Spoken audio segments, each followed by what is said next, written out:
Уважаемый господин президент, дамы и господа, мы рады приветствовать в Кремле президента Республики Индонезии. Это первый визит господина Джоко Видодо в качестве президента в нашу столицу, в Москву. Мы очень рады этому событию.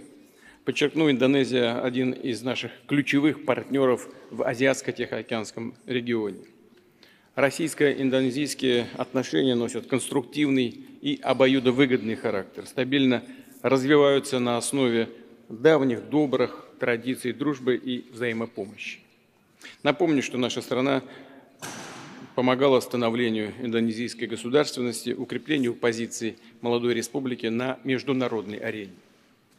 При участии наших специалистов, инженеров, строителей в Индонезии были возведены крупные объекты транспортной и промышленной инфраструктуры, стадионы, госпитали, другие важные учреждения, многие из которых продолжают работать и по сей день. Что касается наших с господином Джоко Видодо сегодняшних переговоров, то они прошли в деловом ключе, были весьма содержательными. Естественно, особое внимание уделили торгово-экономическому взаимодействию, которое демонстрирует хорошую динамику. В 2021 году, например, двусторонний товарооборот увеличился более чем на 40%, а за первые 5 месяцев текущего года прирост составил свыше 65%. В этом контексте с обеих сторон была выражена заинтересованность в активизации работы Российско-Индонезийской совместной комиссии по торгово-экономическому и техническому сотрудничеству. Дополнительные возможности для наращивания взаимовыгодного экономического партнерства, увеличения коммерческих обменов между нашими странами – все это открывает новые возможности. Большое значение придаем и созданию зоны свободной торговли между Индонезией и Евразийским экономическим союзом. Рассчитываем, что до конца года состоятся переговоры по соответствующему проекту соглашения, и они будут результативными. В Индонезии работают многие наши компании, энергетические в том числе.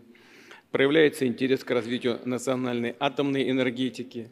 Госкорпорация «Росатом», располагающая уникальным опытом и компетенциями, не имеющими мировых аналогов, технологий, готова поучаствовать в совместных проектах, в том числе связанных с энергетическим применением ядерных технологий, например, в медицине, в сельском хозяйстве. Имеются хорошие перспективы для деловых контактов по развитию транспортно-логистической инфраструктуры. В частности, компания РЖД могла бы подключиться к реализации масштабной инициативы руководства Индонезии о переносе столицы страны на остров Калимантан. В этой работе, масштабной, безусловно, могла бы принять и российская столица Москва, которая демонстрирует очень хорошие темпы и качество собственного развития. Естественно, в ходе переговоров с господином Джоко Видодо уделили внимание такой значимой области сотрудничества, как гуманитарные, культурные, туристические, образовательные обмены. Этому в том числе будет способствовать смягчение антиковидных ограничений для поездок граждан, а также существующий безвизовый режим. Обсуждается возможность возобновления прямого авиасообщения из Москвы на курортный остров Бали. Еще одно перспективное направление гуманитарного взаимодействия – расширение межрегионального и межрелигиозного диалога, с учетом того, что по численности населения Индонезия является крупнейшей в мире исламской страной. Упомяну, что недавно впервые в истории Джакарту посетила делегация российских мусульманских регионов.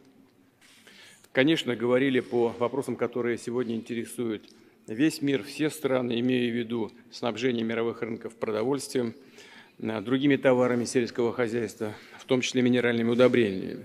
Мы не раз подчеркивали, что разбалансировка рынков продовольствия – это прямое следствие многолетней и безответственной макроэкономической политики ряда стран, бесконтрольной эмиссии и накапливания необеспеченных долгов.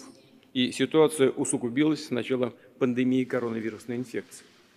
Однако западные страны, не желая признавать ошибочность своего экономического курса еще больше дестабилизирует глобальное производство сельхозпродукции, вводя ограничения на поставки российских и белорусских удобрений, затрудняя экспорт на мировые рынки российского зерна, усложняя страхование перевозящих зерно сухогрузов и проведение банковских оплат по торговым контрактам.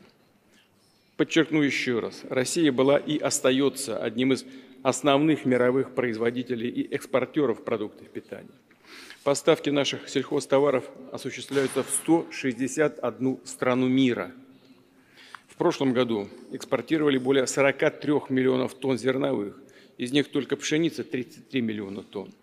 В нынешнем году прогнозируем хороший урожай зерна, что даст нам возможность наращивать на внешние рынки наши поставки до 50 миллионов тонн соответствующей продукции. Точно так же готовы в полной мере удовлетворить спрос аграриев из Индонезии и других дружественных государств на азотные, фосфатные, калийные удобрения и сырье для их производства. Как известно, доля России на мировом рынке минеральных удобрений составляет 11%, а по некоторым наименованиям превышает 20%. В прошлом году поставили за рубеж 37 миллионов тонн этой продукции. И мы, безусловно, намерены и далее добросовестно исполнять свои контрактные обязательства по поставке продовольствия, удобрений, а также энергоносителей и других критически важных товаров. В этой связи считаем крайне важным восстановить нарушенные санкциями цепочки поставок. В ходе переговоров, разумеется, затрагивались также и некоторые другие наиболее актуальные региональные и международные проблемы. Я подробно проинформировал господина президента и о ситуации, которая складывается на украинском направлении. Россия и Индонезия стремятся координировать позиции в рамках ООН и других международных организаций, включая и Ассоциацию государств Юго-Восточной Азии, где Индонезия будет председательствовать в следующем году. К слову, на днях господин Джоко Видодо в качестве приглашенного гостя участвовал в саммите БРИКС+. И мы, безусловно, поддерживаем усилия Индонезии и лично господина президента по подготовке и проведению двадцатки, которая в этом году должна состояться в Индонезии. В заключение хочу еще раз поблагодарить господина президента за продуктивные переговоры. Убежден, достигнутые сегодня договоренности будут способствовать дальнейшему укреплению российско-индонезийского многопланового партнерства. Благодарю вас за внимание.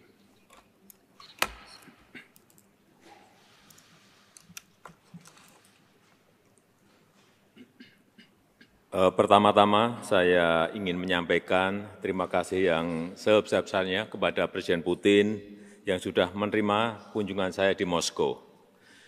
Beberapa hal yang saya bahas dan saya sampaikan dalam pertemuan.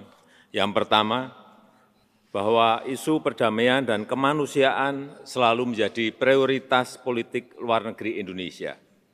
Konstitusi Indonesia mengamanatkan agar Indonesia selalu berusaha berkontribusi bagi terciptanya perdamaian dunia. Dalam konteks inilah saya melakukan kunjungan ke Kiev dan ke Moskow. Yang kedua, sebagaimana yang saya sampaikan di Kiev, walaupun situasi saat ini masih sangat sulit, namun saya tetap menyampaikan bahwa penyelesaian damai penting untuk terus dikedepankan dan juga ruang-ruang dialog terus bisa dibuka. Saya telah menyampaikan pesan Presiden Zelensky untuk Presiden Putin dan saya sampaikan kesiapan saya untuk menjadi jembatan komunikasi antara kedua pemimpin tersebut. Yang ketiga, saya tadi banyak berdiskusi dan menekankan bahwa pangan dan pupuk adalah masalah kemanusiaan, merupakan kepentingan masyarakat dunia, dan ratusan juta orang terdampak dengan terganggunya rantai pasok pangan dan pupuk, terutama di negara-negara berkembang. Saya sangat menghargai Presiden Putin yang tadi menyampaikan bahwa memberikan jaminan keamanan untuk pasokan pangan dan pupuk, baik dari Rusia maupun dari Ukraina. Ini sebuah berita yang baik. Kemudian yang keempat, demi kemanusiaan, saya juga mendukung upaya PBB untuk reintegrasi komoditi pangan dan pupuk Rusia dan komoditi pangan Ukraina untuk masuk lagi dalam rantai pasok dunia.